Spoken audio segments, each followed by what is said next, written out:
ever feel like you're just strumming with the band instead of playing in the band? Well, Bob Weir's chord approach changes that instantly. It's not that complicated, but it will make your rhythm parts sound more alive, more musical, and way more soulful. I'll break it down. I'll show you how to use it in your own playing starting today. But first, let's hear it in action.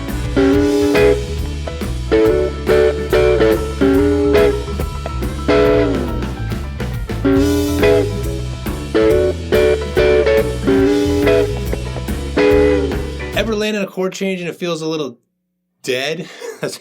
I'm full of the puns in this one today. You know, but really, it's like it technically works, but there's just no like lift to it. You know, well, let's try something different using a little bit of Bertha.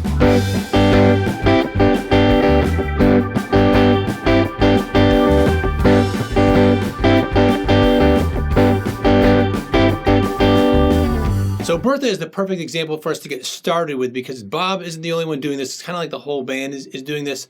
And then we're going to look at some situations where they aren't, but he's doing it and how you can apply this to those situations and others as well. So, you know, what's going on here? We are playing G, right? So the intro is just G, but they're playing a C over this G root, right? So it's a C over G, right? It's like a slash chord. And, you know, we can do it like this, right? You can think about this G right here, this G in the E shape, if we're thinking about the cage, which I'm always thinking about the cage system, right? These shapes, and just play the top four, right? So we don't need our fingers like that. We can get rid of the bar. And then playing a C like this, just a C triad. Just these three down to a G triad like this, just the top three of that. Going. And you can just leave the fingers down here because it goes real quick, back and forth. So just put these two. And then, you know, you could just do that, but you could put that G there if you wanted to kind of get a little lower sound.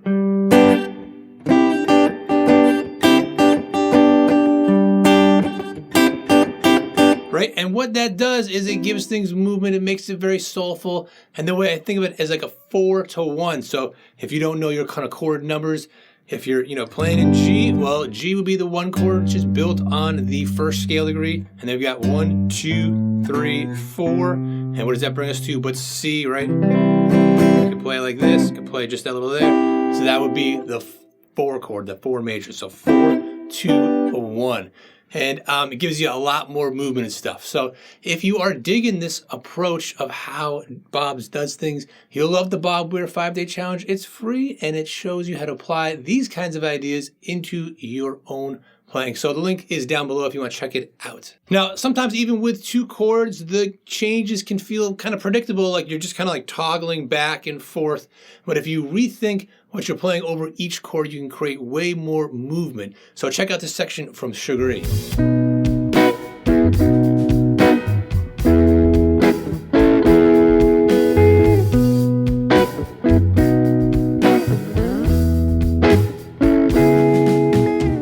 So this is also the intro and the verse part too. It is just B to E, right? But if you just played B, E, right? You know, it's okay. But there's no movement. It's not that like, you know, soulful sound that you get in Sugar E. So what Bob would be doing is he'd be typically doing the same thing from Bertha plus a little bit more for the other chord too. So we are playing B, right? And we can just play, you know, the same thing like we did here. You know, just reusing that same idea, taking this E shape, moving it up to the 7th fret for B. You got that. And then the 4 chord, which would be E, right? So we could play right here, the same thing, but we'll do it over here. Instead, we'll do these 3 strings, right? And then these 3 for B. So, right? So moving it like that, use that soulful sound. Then it actually goes to E. So even though, you know, you're on B, you can play that E real quick in passing, and then you actually do go to E, the 4 chord. And I think of it like this. The 4 chord of the 4 chord. I don't even know if there's a real name for this. There probably is. I forget what it is. I probably learned it at one point. If you do know, let us know in the comments. But I just call it the 4 of the 4, which would be A, right? So the 4 chord, if you're pretending like you're in the key of E for a second now, and you went 1, 2, 3, 4, and bring it to A. right? But instead of playing it down here, we can play it up here. So we take this E shape, right? And just play these 3 again, right? And then take this A, which is in the C shape, right here, but just these 3. So get rid of this one. So it's just an A triad, first inversion triad, and then going like this. So it gives you that same soulful sound, same movement, but it's kind of hard to move like that. So what you want to do is actually bar down ahead of time, so you can quickly do that. You can actually move into it, move it out. You can even hammer-ons and pull-offs once you get good with it. So yeah.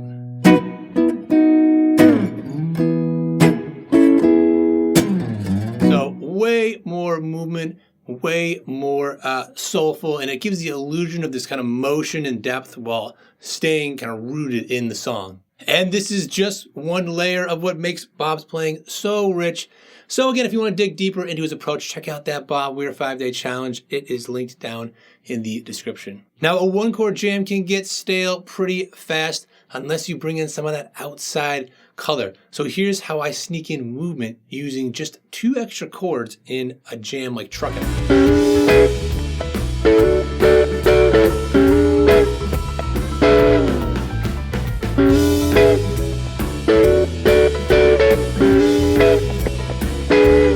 So when they jam this out, it is just over 1 chord in E, but it really sounds more like in E7, so this is dominant 7. Jam, very bluesy. We can take the same stuff, right? Same E shape, bring it way up here to the 12th fret, and then we can play it like that. So we could do the same thing we've done before, just play these top 4, but I am throwing in this flat 7 right here, so taking this E right there, makes it sound just more like the tune, that kind of blues edge, a little jazzy sound, right? And then even taking these middle 2 down 2 frets, sliding it up. I'm sorry, 1 fret, and sliding it up, and then playing the high one. Even right there, that's already giving us some movement without doing all that much. But we can take that idea of, you guessed it, the 4 to the 1 relationship. So what would the 4 chord be here? 1, 2, 3, 4, A, right? So we already know this from Sugary, the 4 chord was E. So the 4 chord here, we can play like this. So here's our A. Just take this one off. You can just do those 3 strings right there.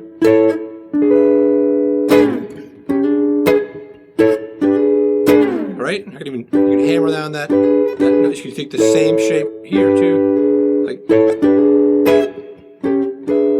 right? Just another little idea.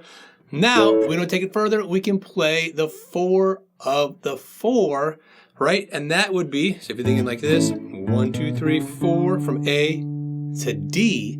So the D chord, right? So, or just do it right here. 1, 2, 3, 4, right? But we could do it up here. The same shape from before when we were doing this. So that's C shape. We're getting pretty high up here. We'll take that one off. And then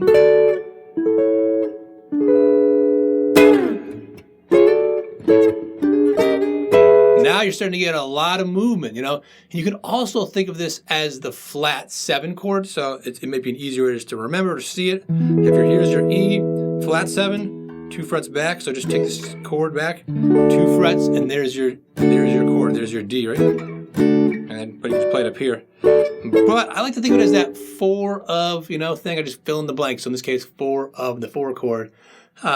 Because it's more about how it functions. That's that sound of the 4 pulling to this 1 chord where it kind of resolves. But in this case, it's going to the 4 chord, so it's not fully resolved, and then it goes again. So it's this multi-layered here, tension, tension, and then resolution, and just moving around with all that stuff. And you know, by implying that kind of that 4 of 4 and the 4 of the 1 going to the what they call tonic chord, the 1 chord, you know, it's adding this kind of harmonic tension and release, you know, without ever leaving the groove. And that's kind of where that real soulful sound lives. And you know, learning how Bob Weir approaches chords, it's completely changed the way I comp behind a band and a soloist and stuff, you know, but just doing this isn't enough because there's something else that he does that's just as important, and it's not about chords at all. So check out this video here where I break it down and I show you how you can bring that missing piece